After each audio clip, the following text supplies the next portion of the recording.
Tuesday, September 1st. I'm Rim. I'm Scott. And this is Geek Nights. Tonight, the last Geek Nights before PAX 2009 in Seattle. Fuck yeah.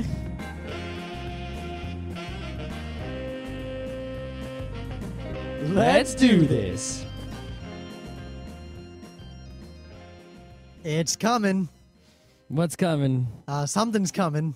Is it Godzilla? Maybe Washington. Washington. It's PAX. PAX is coming. All week, I'm just not doing anything at work. I'm just thinking about PAX. It's so weird. It's like other conventions. It's like, I'm kind of excited about them leading up to it. But it's like PAX. I've been like, yeah, fuck yeah, PAX is coming like weeks ago. And I think it's a different excitement. It's in like 2-3 days. I'm excited about PAX the way I used to be excited about things like Otakon. In the early days of cons when being an attendee and nothing more was just crazy and amazing, and walk into a dealer's room and oh my god, there's 26,000 nerds. But anime cons for us are about 75% work now. Well, PAX is work too, but you know what? PAX is just so great. It's the greatest of the greats. One of the only regrets and now we have two in my entire life is that I did not go to a PAX sooner. I would have had to suffer to go to those PAXs. We considered it. As when they announced that first PAX, we were like, let's go no matter what. But we didn't. Yep, because we didn't have enough money. And then the next year, we're like, let's go no matter what. And eventually we went no matter what last year. Far too late. We should have gone no matter what much, much earlier. It's very few things I How regret would things in my have life. turned out then? Otakon might be mailing badges already. Yep. Just imagine going to that early PAX. There's only, 3,000 people Yeah, there. the early PAXs, people don't realize, are not that large. But this PAX sold the fuck out. No badges for sale at the door. Game over. And I hate to say it, you're but either going or you're not. If you're not going, you suck. You do need those stinking badges. Of course, not to make fun of people, but Jared... No, I'm saying if you... Jared emailed us today, and he's like, yeah, I forgot to pre-reg. He sucks. I mean, if you wanted to go, you're planning on going, and now you're not going because you don't have a badge, you suck. If you're in a situation like you live in the middle of Kansas and you wanted to go but you have no money, well, that you don't suck. But if you wanted to go and the only reason you're not going is because you waited too long to pre-reg, hope you learn your lesson. Pre-reg the day the badges go on sale. Do not hesitate. Well, unless you're like us. You'll save money and you won't be a chump. Like how many people... Go look on Twitter. See how many chumps there are. Go to the PAX forums in the thread for Scott, wanting you realize badges. If more chumps. people want badges than there are badges, they're going to be chumps no matter what. People could have all registered on day one, and then hour two, day one, it'd be the same number of jumps. That's right. You got it. If you don't want to be a chump, if someone told me that they were there as soon as the announcement was made, constantly refreshing the page and trying to buy a badge immediately, and they sold out and they weren't able to get one, then they are not a chump. The thing is, it's funny how at other cons like Otakon, the Artist Alley registration is like that. There are people who refresh that thing, register within a minute, and you know don't what get a it's table. like? It's like back in the day. Try two things I can equate it to. Number one, registering for classes at RIT when you're a measly freshman. I never had to go through that. That's one of the few, other than my first quarter. I only had to do it a couple times at RIT when I didn't know better. Remember, I was like. Anyway, the number two thing I can relate it to. The number two thing is trying to get the newest version of Counter-Strike the day it comes out. You know what? I never had to deal with that either. You just waited till the next day. Because you would always get it, and then I would just take it off your Windows share. I don't remember ever giving it to you. I didn't have a Windows share. I would get it from you. I don't remember Usually this. because you'd be like, hey, you want to play Counter-Strike? And I'd be like, I didn't download the patch yet. I don't remember ever giving you a Counter-Strike. I remember everyone waiting in line. Okay. I usually picking random mirrors until it worked. I usually waited until someone else got it, then just got it from them. People don't appreciate how great Steam is, just automatically updating your shit, with no bullshit. You don't remember the days of Counter-Strike updates, trying to get Beta 9 and when Beta 8 was your current version. That wasn't the problem. That wasn't the part that bothered me. Because like I said, I never waited those stupid lines. I just waited for some other chump to get it for me. Well, maybe it wasn't maybe me. Greg. I always got someone to do it. Anyway. But plus RIT, you could get it off of Direct Connect. Yeah. Within an hour. Well, not freshman year. Direct Connect came later. The problem was... by that time, Steam was out. The problem was at RIT that once they released an update, like half the servers would be running different versions and half the servers wouldn't work, and the server side would be a mess for like a week after the update. That was true. Everyone would jump onto like the 3 servers that had had the right version. But at the same time, as it moved, you'd see the servers that didn't move getting more and more full as people who didn't have the update yet had to move to them. Yeah, as they had to play while they were waiting the update to download. Plus, half the servers then, like the admin mods wouldn't work anymore, and you couldn't kick people. You'd have admins like breaking into patches. It was crazy. All right, so check out some video game news. You ready for this? All right, I'm ready. All right, so Rim, when you go to the arcade, right, and you're playing the what? There's no such thing as arcades. When you go to Fun Spot, or the You mean when I go to a museum? Or you go to Videotopia, which is Videotopia, by the way, is in the Rochester Strong Museum. I think it's the Strong Museum of Fun. So, like I was about to say, if I go to a museum, Fun Spot's not a museum. Anyway, effectively it is. Anyway. If you go to an arcade with the old school games, what are your old school games that you play? I don't know, all of them? Well, no, like the games that are Rim's games. Like Root Beer Tapper, and Ms. Pac-Man. Sinistar's not your game. I like Sinistar. But it's not your game. Root Beer I think your games are Root Beer Tapper. Well, here's the difference. Do you mean my game as in the games that I was transcendently good at? Yes. I mean, somehow, yes, Root Beer Tapper. Root Beer Tapper, Ms. Pac-Man, Rampart. That's pretty much it. Rampart's later. I don't even consider that old school. I consider Rampart old school? I don't know what to consider it. It's so middle school important to my life. Anyway, so what are my games? What are your games? Mega Man 2. Arcade games of the old school flavor. I don't know. Anyway, I consider my game to be Galaga, even though I'm not a master of Scott it. likes... so there's the new champion of Galaga. That's correct. Yep. So previously, the champion of Galaga was Andrew Laidlaw from the United States with 2.7 million points. Some dude in Australia named Phil Day has 3.44 million points. Holy craps. And basically all he did, he's been playing it since he was 7 years old. He had a machine. He trained like intensely for 6 months out in the, who knows, middle of nowhere in the outback, right? And then he put up the video camera because people don't know, right? Twin Galaxies is the official video game high score keeping organization. And you can either register your high score in the presence of a Twin Galaxies referee, or you can do it via videotape, where you basically videotape your machine to prove that it's the real deal, then videotape your entire play session and, and then mail your videotape to Twin Galaxies for them to verify that you didn't, Photoshop it and such. And so he chose the videotape method, and he did it, just all on his own in his house with his machine. And, basically... I wonder how many attempts that took. You wonder, 8 hours into his 4th session, fuck. The interesting thing that they said about it was that, when he crossed the high score point, he just kept going, and he was just sort of in a daze, and he was real exhausted, so that he didn't celebrate or go yeah, when he passed the point. He just kept going until he died, and then he was just like, whoo. I haven't seen the video though, but that's what they said. There's something about that zone, and every gamer has it. I mean, even playing DDR, you'll be playing, and you get to a point to where you realize that you're not even looking at the arrows; your feet are just kind of moving. Yep, and you're getting them all. One thing that really interested me though is you know what a Galaga machine looks like, right? Apparently, if you want to register a high score for Galaga, you can only do it on an unaltered 1981 Japanese Galaga machine. With this, you can't if you use the new Galaga Ms. Pac-Man combo machine, that don't count. Why? Is it different? That's what they said. You have to play it on the original Japanese 1981 Galaga tournament machine. That's the only machine you can get the high score on. This raises some very important questions. For example, it raises the... I've never played. I saw a picture of that machine online today, and I'm like, I've never seen a Galaga like that before. That's the original Galaga? No, Holy Scott, shit. Here's the problem. This raises the Ship of Theseus question. What percentage of the components can I have replaced over the years as they broke to have it still count as an original machine? I think it just has to be, the exact same. I'm sure if you manufactured the exact same thing with the exact same code with the exact same parts, even if it wasn't all original parts, they would be okay. That might be unfair though, because you have an advantage of all new workings, all new perfect controller. But I mean, they just have to be the same exact... It would be the same as if you had scored the high score in 1981. What's the difference? That's legitimate.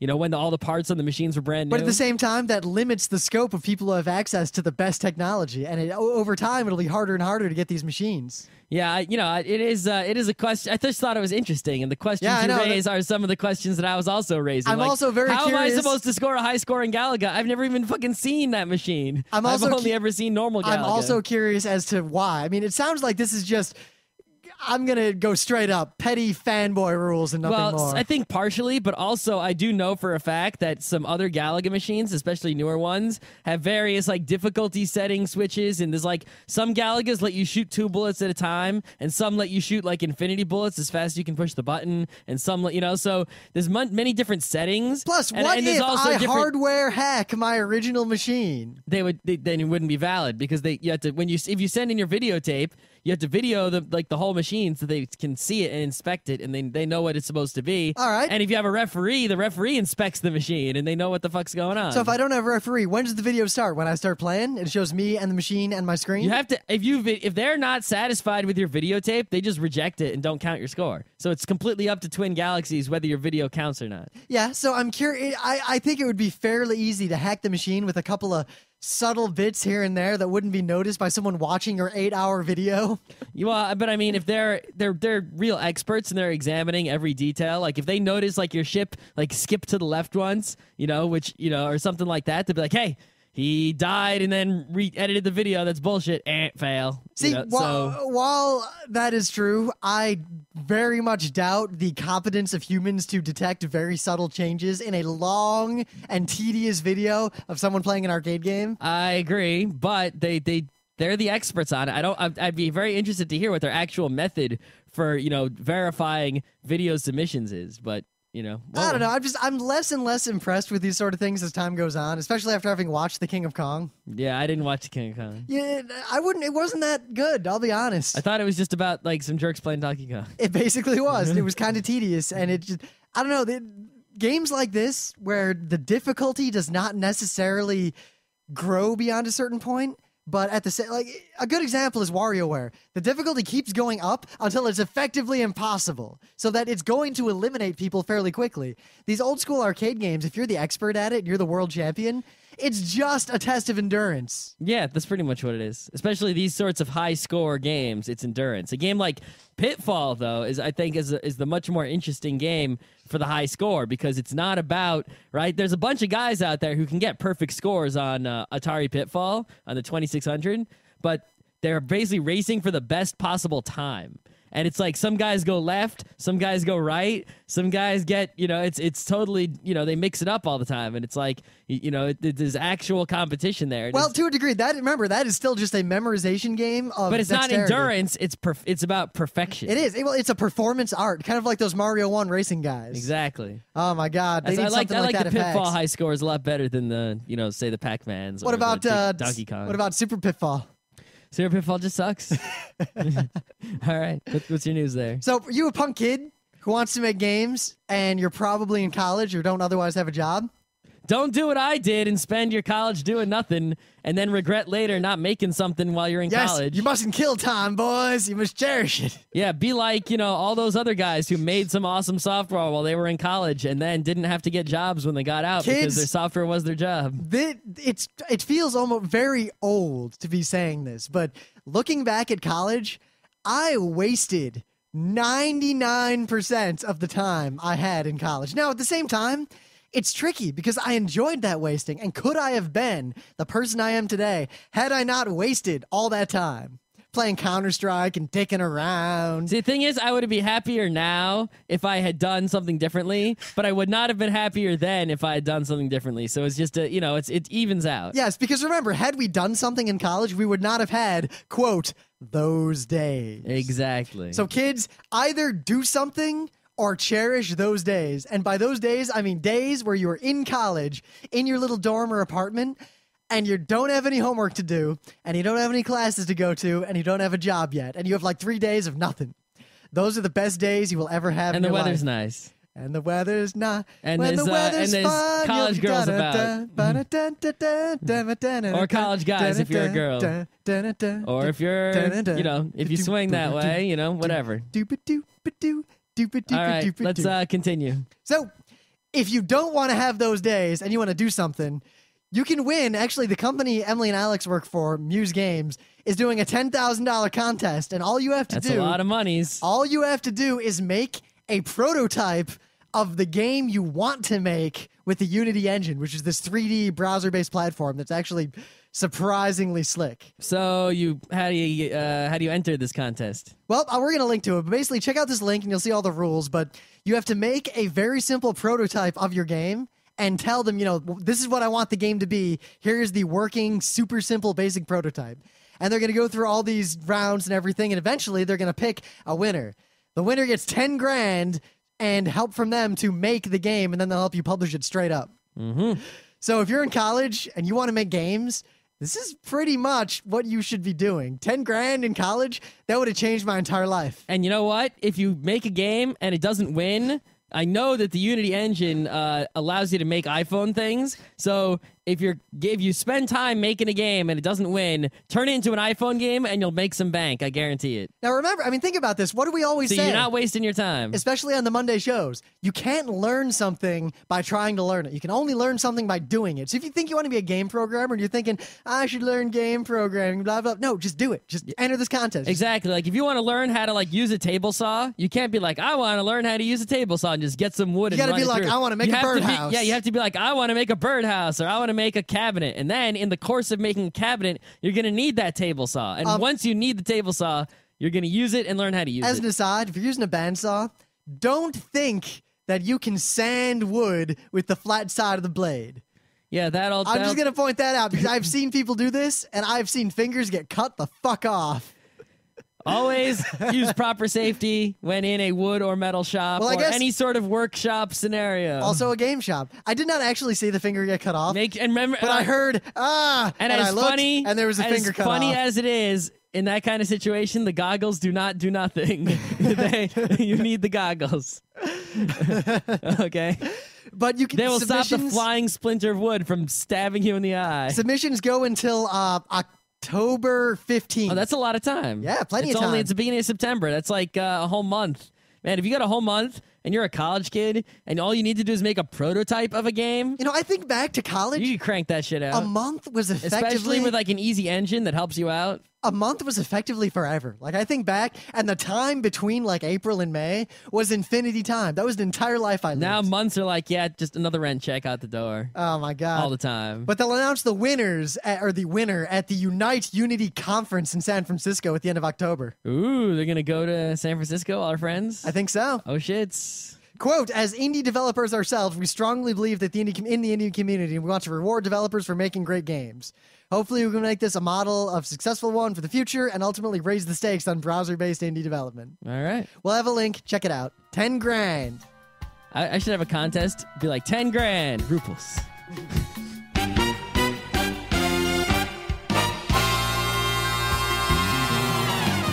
So anyway, things of the day. I thought this was cute.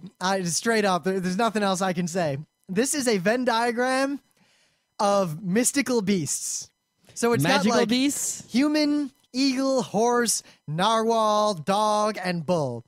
And every intersection of all these circles is one or other various mythical beast. For example, horse and narwhal, unicorn. Yep. Snake and eagle, cockatrice, lion and man. Cockatrice, manticore. I like a manticore. Bull and mermaid. What's a bull and a mermaid? It gets up there. But is that like a hippocampus? I think my favorite part is there's dog, and dog, and in the middle of these three is Cerberus. Yeah, it's about right. This thing's just cute and funny. I don't know what else I can say. Is there human and goat? They didn't add goat because if they had added goat along with lion, they could have had like chimera. They could have had satyr and chimera and yeah. They didn't have any of that. But those are magical beasts. What the fuck? They've got centaur, pegasus, unicorn, echidna, harpy, manticore. See, I don't know what's up with this echidna. I thought echidna was like Knuckles from Sonic the Hedgehog. You clearly like Knuckles the echidna. Know anything about Greek myth? It should be a lamia. Lamia is a type of monster. Echidna hot lamia action is a specific monster. Scott is very into hot lamia action, as we discovered during Final Fantasy Crystal Chronicles. Hot lamia action's a huge inside joke. Here's the thing about hot lamia action. It is difficult to deny the hotness of that lamia, as we all could agree. Actually, that lamia was not that hot. I don't know. At 4 in the morning. It was actually sort of a bitch lamia. Well, it was really big, too. She wasn't that much of a bitch, considering that we murdered all of her chefs and then her husband. Well, we murdered her before we murdered her husband. We murdered them both at about the same time. In fact, we tried to murder him first until she started healing him. We had to back up and kill her, but... Yeah, that's... Anyway. Poor Lamey. Mr. Machant. Per Lamias. Okay. So what do you got for me? Oh, right. Thing of the day. So... The old LucasArts adventure games are getting popular again, be it by ScumVM or re-release or whatever, right? And I've actually noticed on the internets recently, there's a lot of people out there who are just making adventure games on these engines, ScumVM or whatever, right?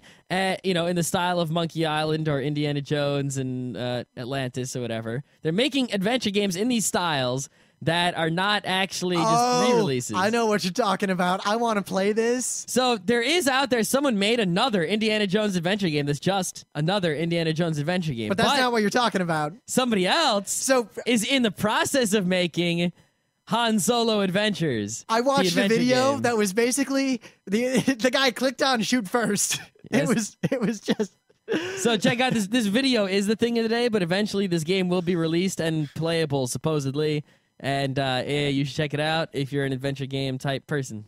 So if you are going or a Star Wars type person. If you're going to go to PAX, which hopefully you are, then you should do certain things at PAX, like go to our panels. That's right. So if you're not going to PAX and you don't have a badge already, you're SOL. Just stay home. So on Friday in the Raven Theater at 11:30 in the morning, we're doing Beyond Candyland. That is the OMG German board games are the shit. You should play them panel. Yep. On Saturday morning, we're doing... On Saturday at 10:30 a.m. in the Wolfman Theater. Oh! I wondered if you were going to make a sound effect or not. We are going to be doing Losing Should Be Fun, which is the panel about how losing should be fun. Also, I just want to point out that PAX, I don't think they looked at their whole panel list. We already talked about this. I'll talk about it again just quickly. On Friday, I think night, someone's doing a panel, Winning Sucks, which is basically someone who seems to, at least judging by the panel description, completely agree with us. So they have basically two redundant panels, and I want to go to that other guy's panel so we can, heckle. Yeah, well, make nice. Hopefully we agree. I mean, maybe you never know. I'm pretty sure he's like winning sucks, and he's like losing sucks even worse. And we're like losing should be fun, and winning should be even more fun. So, I don't know. No, but I think he agrees. It's someone who agrees with us, and they have the same panel twice. Oh well.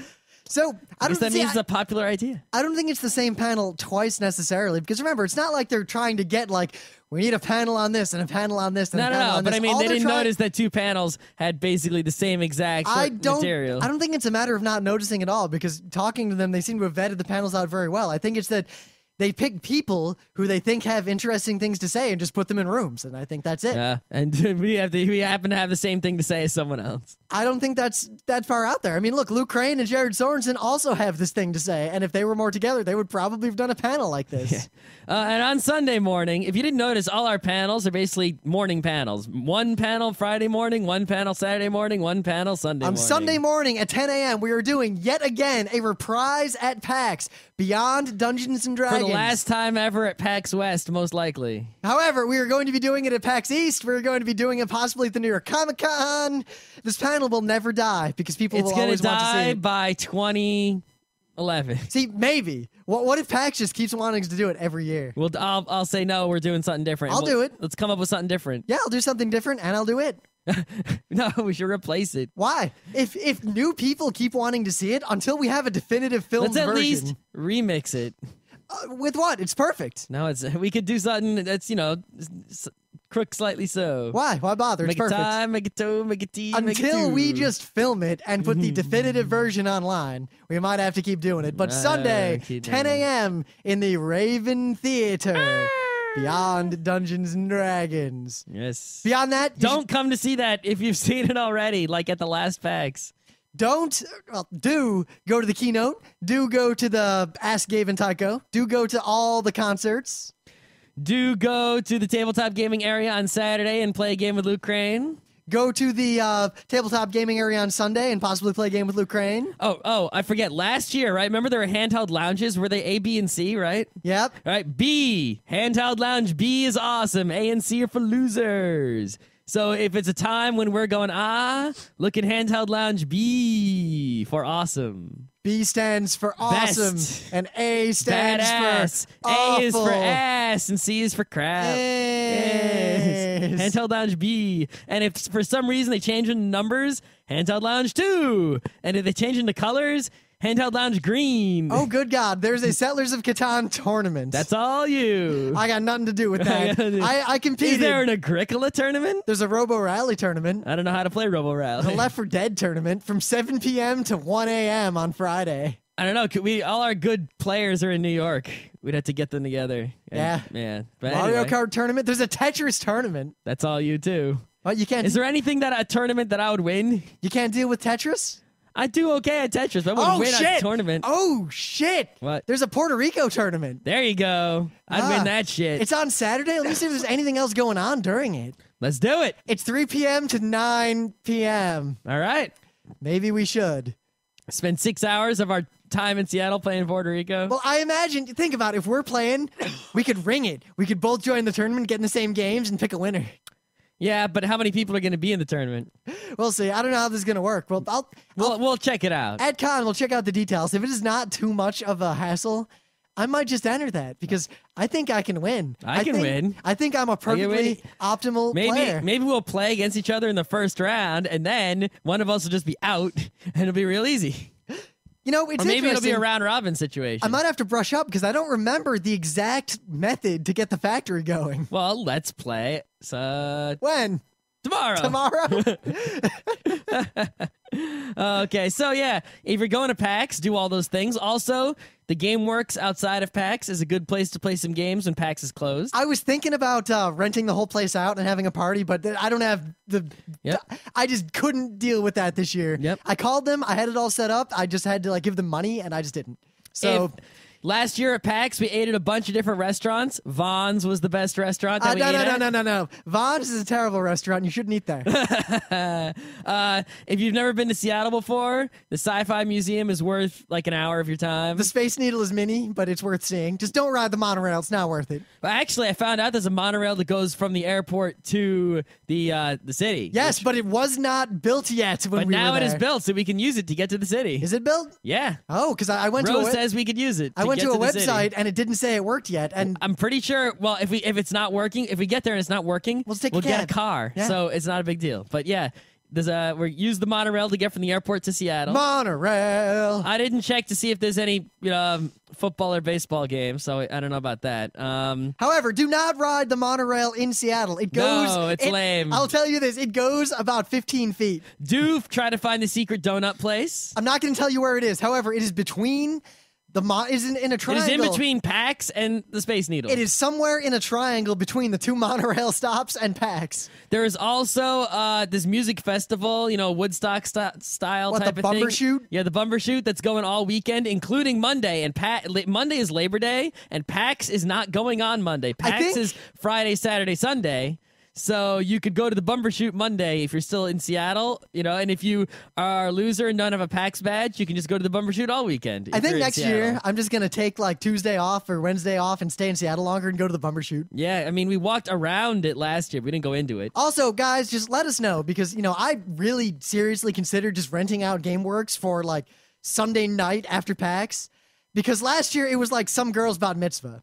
So if you guys will attend and you guys want me to do that, just email us. And for next PAX, I'll just do it because it wasn't that much money. I could have just paid for it. Mm-hmm.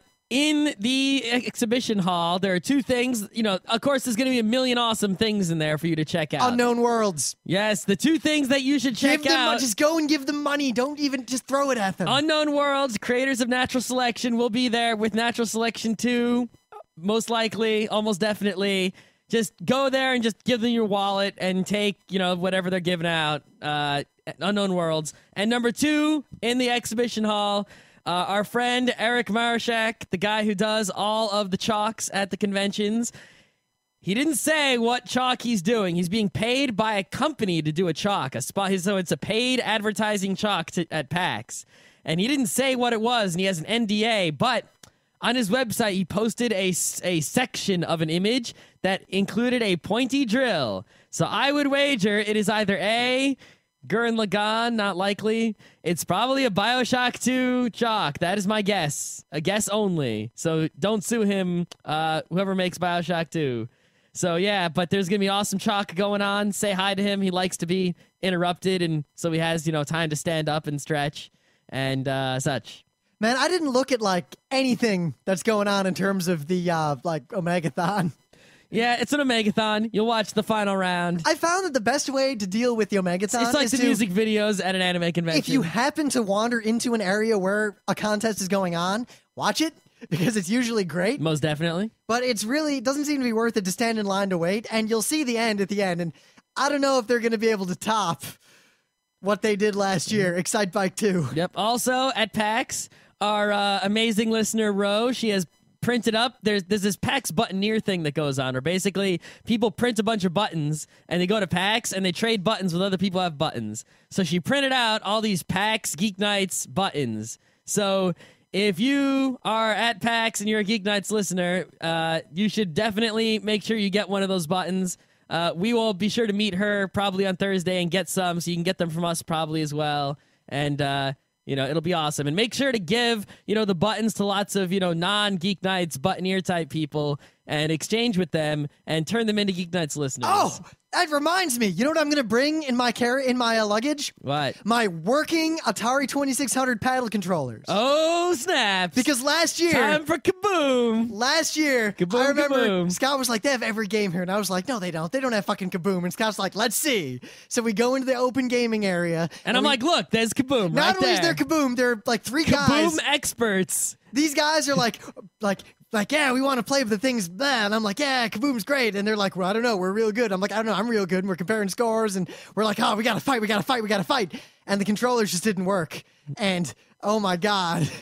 If you are those dudes who were playing Kaboom last year, meet up with us. Yes, we're not hard to find at PAX. Also, seriously. I want to play Tron games at PAX. I want to see some Ricochet going down in the PC LAN area, and I want to see some Snafu going down in the console area. All right? Oh my God, it's the year of Tron. If they have it in television, I will play Snafu with people. It's time for Tron games, everybody. So make sure at PAX, even if it's for just 5 minutes, play one either disc throwing or bike riding game. Honestly, because Scott and I can get into the exhibit hall on Friday like an hour and a half before everyone else. So I'm going to take care of that. Other than the concerts and our panels and the few really big panels I want to go to, I think I'm just going to play games with people. I think that's what I'm going to do too. Mostly tabletop games probably, because it's like, goddamn, just got to play some fucking games. I mean, this is a con where I can walk into the tabletop gaming area. There's a copy of Dune and 4 people ready to play it at the drop of a hat. We got to just play. I'm just going to spend a lot of time playing fucking games. Now, to transition into the next part of the show, what we're going to do is in the second part of the show, we're going to talk about what you should do if you're a loser and you're not at PAX. 1, you should enter that Unity game contest. That's true. But I want to transition. There is a game that you should play and buy, whether you're at PAX or not. Layton? I just got Professor Layton 2 Diabolical Box. I'm going to play it on the plane. You know what? I'm going to play it on the train. You know what I forgot? I'm going to play it in Handheld Lounge B. I'm you know what I forgot beat it. to fucking pre-order? Professor Layton's Diabolical I think Box. over lunch tomorrow, I'm just going to have to go to GameSpot. You want me to go? I walk past the Nintendo store every day. Do you want me to just get you one? Yeah, I'll pay you in cash. It's going to be full retail price I from don't the Nintendo care. store. I need it.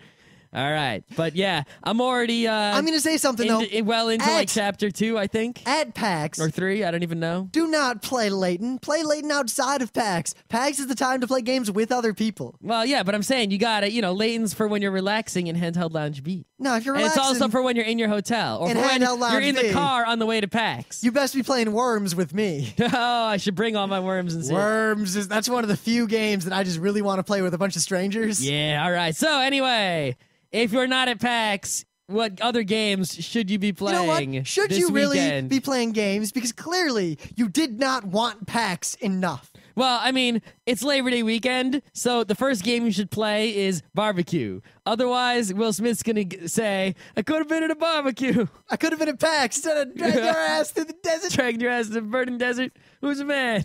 So be sure to barbecue if you're not at PAX on Labor Day weekend. Go outside. And if you're not from the United States and it's not Labor Day where you are, barbecue anyway. It's still Saturday and Sunday. You can barbecue. You know what? As I've learned. And if you're in the Southern Hemisphere where it's cold, barbecue anyway. If you ever have a desire just not in your house to barbecue, just do it.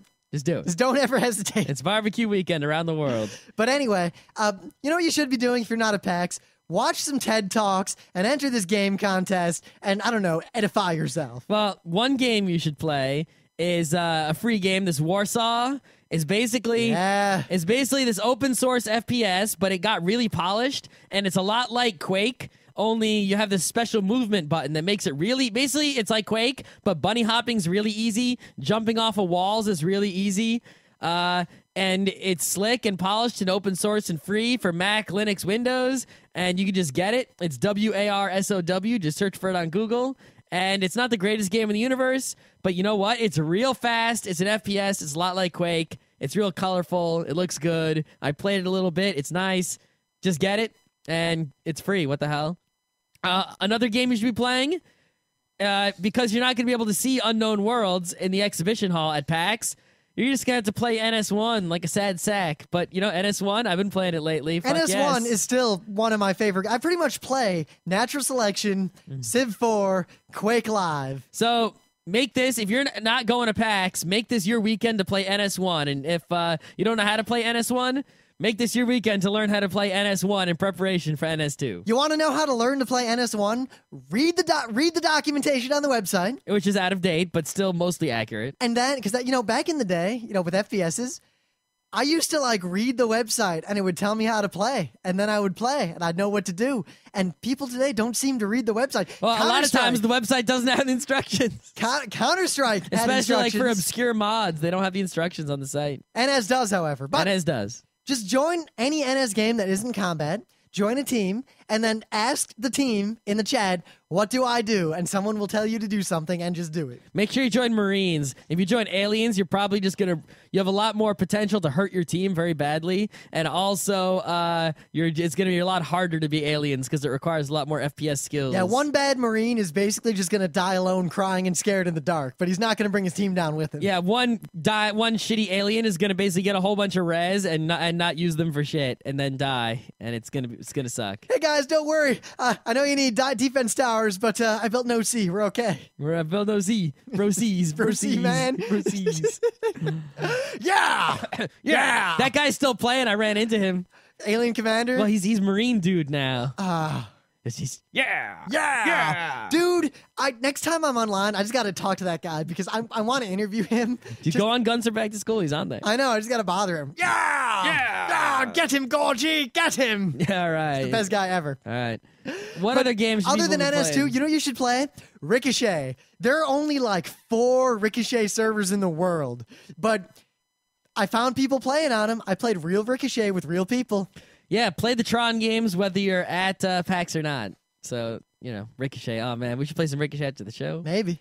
I don't know, I might just play NS. Yeah, I got to print out all my stuff like hotel reservation and JetBlue itinerary and all that business. I'm like, the train schedule, I'm going to figure everything out tonight. All right. Let's see. Here.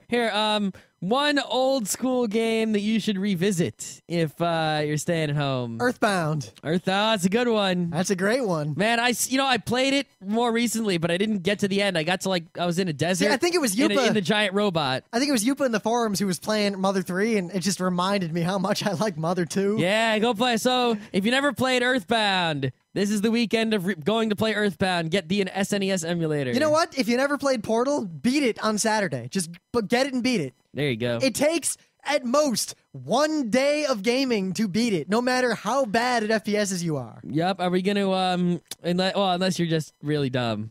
I mean, you know, are we going to do a show Thursday? Probably not. Probably not. So, and we're not going to do a show Labor Day. No. So the next Geeknights is probably going to be like a Wednesday. And then the week after that will be a Tuesday show. And then we will review PAX. We might just do a special episode or something. We'll figure it out. Yeah, we'll see what happens. But yeah, so the next Geeknights after this one is going to be a week from tomorrow. We're going to try Wednesday to get a show. lot more video and audio recordings from PAX this year because now we know the lay of the land. When I get here's something that people should know. We're going to go into the exhibition hall 90 minutes before the general public on Friday. I'm basically going to take 1 billion pictures and videos, and when I get out of there, while we're preparing for our panel, I'm going to try to upload them to the internet on Flickr and or YouTube. If you follow me on Twitter, I'm just going to have a constant stream of pictures and tweets coming out of that room for 90 minutes. Yeah, we're going to be, just tweeting and flickering and crazy go nuts. So watch our Twitter. You're going to see pictures of us taking pictures of things we're not supposed to take pictures of, followed by pictures of the police escorting us out. Right. So pay attention to our feeds to get the latest PAX goodies from the PAX. Yeah, what else? You know what? If you're listening to this because you're into some other type of game or you don't play FPSs, just go on Steam right now, buy Half-Life 1, put it on easy mode. Play Half-Life 1 Source. It's a little bit it's a little bit better. It doesn't matter. Just put it on easy mode and just play it. You will realize that FPSs can be fun. Mm-hmm. If you've never played a real FPS, multiplayer deathmatch, or you think that Team Fortress 2 is an awesome game, play some Quake Live. It's on Linux now. Quake Live is available now for Linux, Mac, Windows. So if you haven't played it yet, this weekend is the time. Anytime you think we're too harsh on modern FPSs, or you think that we're not, just go play Quake Live and you'll see what we mean. And hint, or Warsaw. If you don't set your FOV to at least 120, you're not hardcore. Warsaw lets you change the FOV. You know what's bad? There's an option in the options menu to just change FOV in Warsaw. NS, it works because NS is a special kind of game, but Ricochet, I had a lot of trouble playing Ricochet because I'm so used to an FOV of 129. Yeah, Ricochet cannot change the FOV. It's just not going to work. 129 was necessary, and I've gotten to the point you got to be 90 degrees in Ricochet to figure out the angles properly. No. I don't know if I can change it. I don't know if I'm allowed to. Oh. But I can't play with a 90 anymore. I forgot that when I play with good. Then I'll chop your head off with my chainsaw blade. Because back in the day, it took me over a year when I started playing Counter-Strike to learn to play with a low FOV again. Well, because I used to play with all the dynamic lighting turned off. At last year's PAX, we didn't actually go into the bring your own PC area. The thing is, we can't bring our PCs, obviously, because you need to register to do that. But half the room was just filled with Dells that were already set up, and it was a big room. So this year, I want to definitely go in that room a little bit more than last year. Maybe get some PC gaming going. I have very fond memories. I forget what con it was, but me and Scott Johnson were doing the anime programming for some gaming con in Rochester, as we did very often. And they had a LAN gaming area. So we wandered over there late at night and kind of drunk and played Counter-Strike. I wish PAX was just overnight because I would go to that LAN gaming area Friday night after the concerts, and I would go to the tabletop gaming area Saturday night after the concerts. Well, funny you should say that. And I just wouldn't go to bed. Funny you should say that. Let me get back to the PAX website because there was a news item of interest. Blah, blah, blah, blah. Okay. From 8:30. I first want to clear up a common question we've been getting this week. Yes, we are sold out. 3-day, Friday, and Saturday badges. Yes, this includes walk-up purchases. Given that we will sell out of Sunday badges in the next day or two. They're sold out of Sunday badges already. If you have not purchased a badge online, you will not get into PAX. Please do not try to buy a badge on site. We have no badges to sell. Again, we have no badges to sell. We apologize. Now, here's the quote that's interesting. Quote, "We are trying to secure more space for 2010. I don't know what they're going to get. Well, another interesting thing, remember last year the tabletop was in the annex?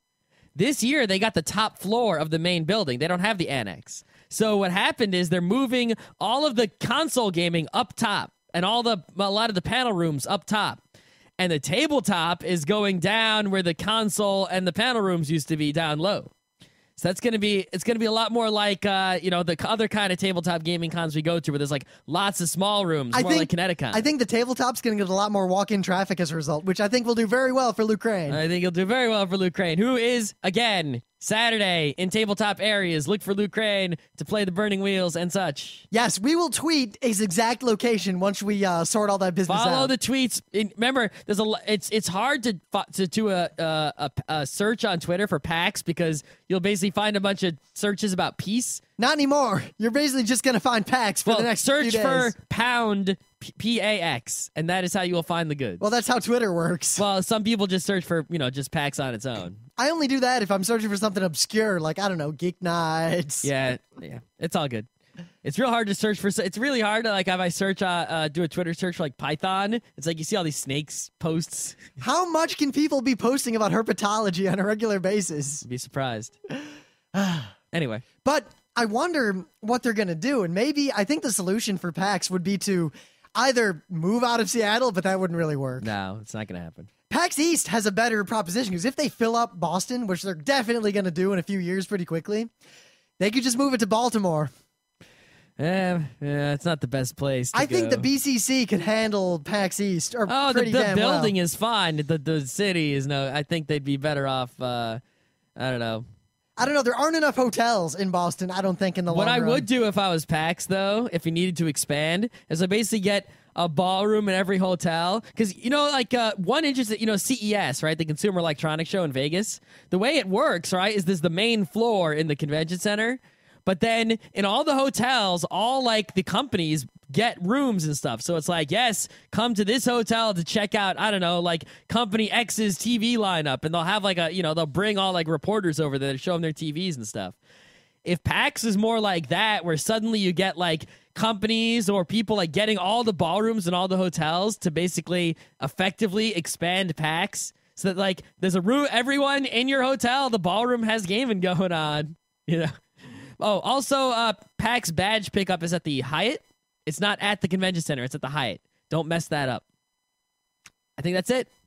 Yep, pretty much. But I feel like PAX is going to have, in the long run, hopefully 24/7 content. If they don't, maybe we'll try to make that happen. Maybe we will. But PAX is going to be awesome. Whoa, that's an idea. What? You know how we keep saying we want to make the Geeknights like a gaming con, like a little thing in Beacon? Just make it night at PAX instead. Geeknights would just be night at PAX. It's so trivial to do. All we have to do is rent Get out a hotel ballroom between the hours of PAX closing and PAX opening. We'll just pick one of the hotels in Seattle and rent the rooms and sort it all out. And then we got to promote it big time. Yeah, that wouldn't be hard to do. I'm sure we could work something out. That's Geeknights. That might happen. Yeah. That's going to be worked on. We could do that at Otakon, too. Like, hey, Otakon, after the doors close, everyone come to this hotel ballroom. I would rather do it for PAX. Yeah, me too. And basically, if you have a PAX badge, we'll let you in. And that'll be our policy. This is going to... You will hear news on this fairly quickly after PAX. We'll get some sponsors. As I sort Hopefully out... Sumo will sponsor us so we can fill the room with beanbags and won't have to pay to rent tables and chairs. All they have to do is pay me in beanbags. I know, right? Sumo has a green beanbag now. When I move... A green bag? Yes, when I move, I'm getting one. I'm probably getting like 3. I think I might get red, green, blue. Even though they're expensive. It's worth it. All right, I think we're done because I want to pack for PAX and play games and PAX. Fuck yeah. PAX. And if you're not going, fuck you. Suck you. Wait, sucks what? For you. What did you say? Sucks for you. What did you actually say? I forgot to say the word for. This harkens back to when I was a little kid and I got in more trouble than I was real young. And I honestly meant to call my little brother a name. And I did not mean to call him a scumfucker. But I was going to call him a scum bucket. And I was going to call him a scum sucker. And I kind of didn't decide which one. And I ended up calling him a scumbucker. And I got in trouble. Scumbucker? So it was too close to scumfucker. Whatever. I was like 6. What's wrong with fucking scum? Because they take like 1 damage per round. It takes forever. All right.